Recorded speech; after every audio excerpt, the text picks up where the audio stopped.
And you know what? Check out his website, Meluskey.com. That's MELUSKEY.com for more information about him. And now let's get a little wonky. I had the opportunity to talk with Patrick Purtill from Faith and Freedom Coalition about different legislative initiatives that social conservatives would want to know about, not only from this past cycle, but in the coming year heading into 2016.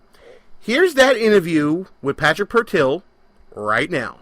Gene Baradelli back behind me lines here at the Value Voters Summit, and I'm joined now by Patrick Purtill, I think I got it right, from the Faith and Freedom Coalition. He is the Director of Legislative Affairs. It's time to get wonky, Patrick. Yeah, Gene, thanks so much for having me on. Oh, it's my pleasure. So, listen, let's talk about Faith and Freedom Coalition's involvement here at Value Voters Summit and what you want to see basically come out of the summit here. Sure. I think what we want to see out of the summit here is just a strong statement on the issues that are important to religious voters all across the country, the same thing that we've seen at a lot of other events like this across the country. And I think what we really need to do is realize that if we're going to get policies changed, especially if we're going to do anything about a Supreme Court that is legislating rather than judging, we're going to have to be ready for the next electoral cycle. So frankly, I think what I'm hoping is that people leave here with real hope, with real energy, and with real commitment to making some changes here in Washington. You know, I have somewhat specific questions about legislative agendas, especially heading into the final quarter here, heading into next year. Were you at all frustrated by the fact that the defunding of Planned Parenthood was brought up in a continuing resolution rather than as a standalone bill? To me, that felt like it was a punt and it was just for show, and it wasn't taken seriously. You know, I think that's, to be totally honest with you, I think that's a hard call because at the end of the day, I think that the way you get Planned Parenthood defunded is that you change who's sitting in the White House. So on that one, I'm of two minds, to be completely frank with you. I'm not sure if I saw that there was a clear path to make that happen, I would be all over it. But I'm just not smart enough to see it. Well, maybe I'm not smart enough to see it, and maybe I got the tinfoil hat on sometimes when it comes to Congress. And what we heard today at Value Voters is a real megaton bomb going off with Speaker Boehner resigning. How does this affect the agenda going forward? Do you think it's going to become easier for social conservative issues to be legislated, or is it going to get harder? Well, I think right now we're in a period of waiting and watching. A lot of it is going to be a question of who takes Mr. Boehner's place going forward on this. How quickly that's done, frankly, is going to be a big issue in terms of if anything happens legislatively in Washington between now and the presidential election, because if we go through a long period of kind of confusion about what's going on in the House of Representatives, there's really going to be very, very little legislating done by next February, because we're going to be into the electoral cycle. So there's a closing window here of opportunity for moving any real meaningful legislation. So you mentioned the Supreme Court, and obviously a lot of our listeners are starting to take another look at the 14th Amendment, right? Would you agree it is unrealistic that the 14th Amendment is going anywhere anytime soon? It's here to stay, so we have to deal with it, right? Oh, absolutely. Absolutely. And I think the question there's some candidates out there that say, we're going to get rid of this 14th Amendment, we're going to get rid of this and that. It's unrealistic for people to say that, right?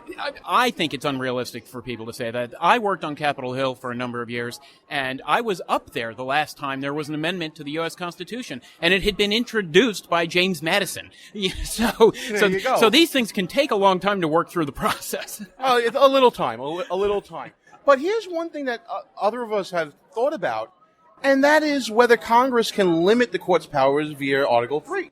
Is that something that you could see as a viable option for those who feel that the court is overstepping its bounds and stepping into legislating instead of calling balls and strikes? Right. I mean, there's definitely under the Constitution, Congress can expand and contract the jurisdiction of the Supreme Court within certain realms. So, that could definitely be done.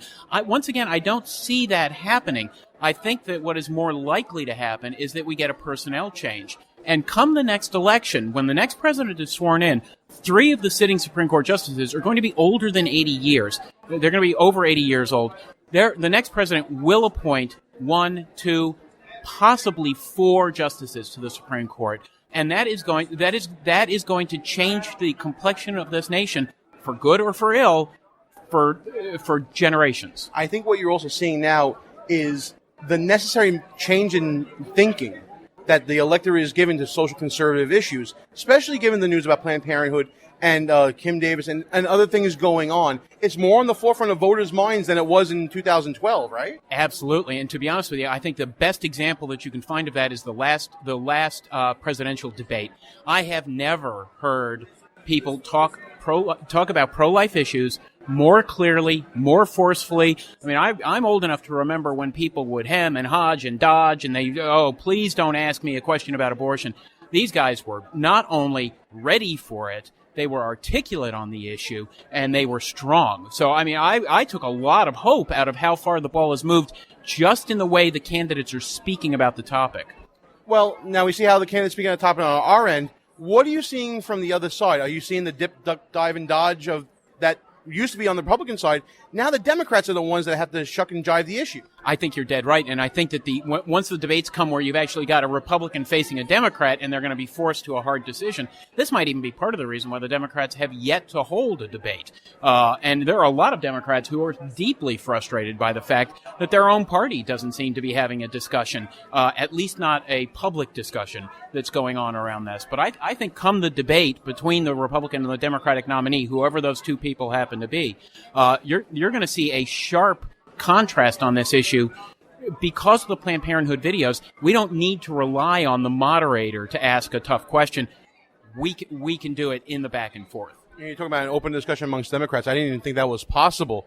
So listen, Patrick, what we want to do right now, let's talk about the legislative agenda going forward for the first year, 2016. Is it going to be an aggressive agenda because of what's happening now, or are we going to see that maybe we're going to start seeing the issue fade away as the new year comes? No, I think it's going to be an aggressive agenda. A lot of it's going to boil down to what happens on the Senate.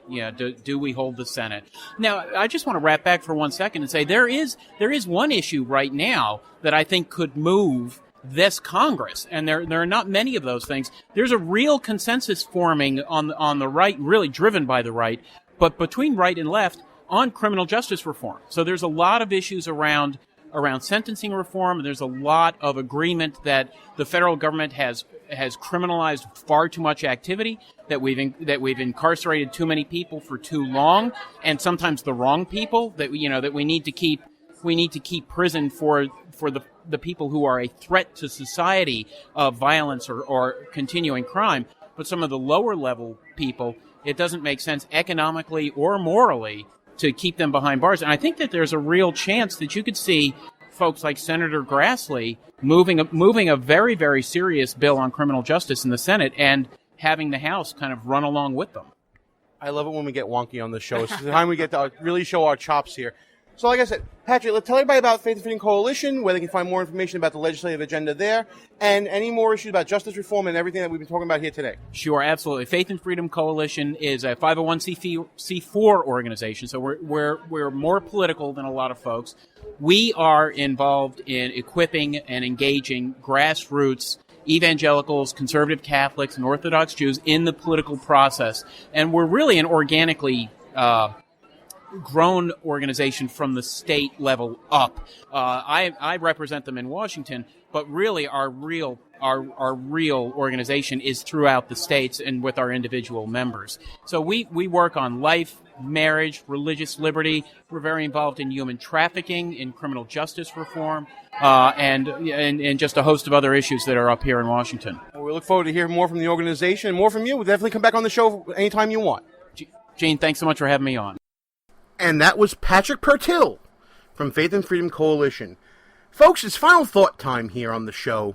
I want to thank everybody for listening. I want to thank our guests, Stan Gaynor, Alice Molesky, and Patrick Pertil for coming on at various times during the past couple of weeks.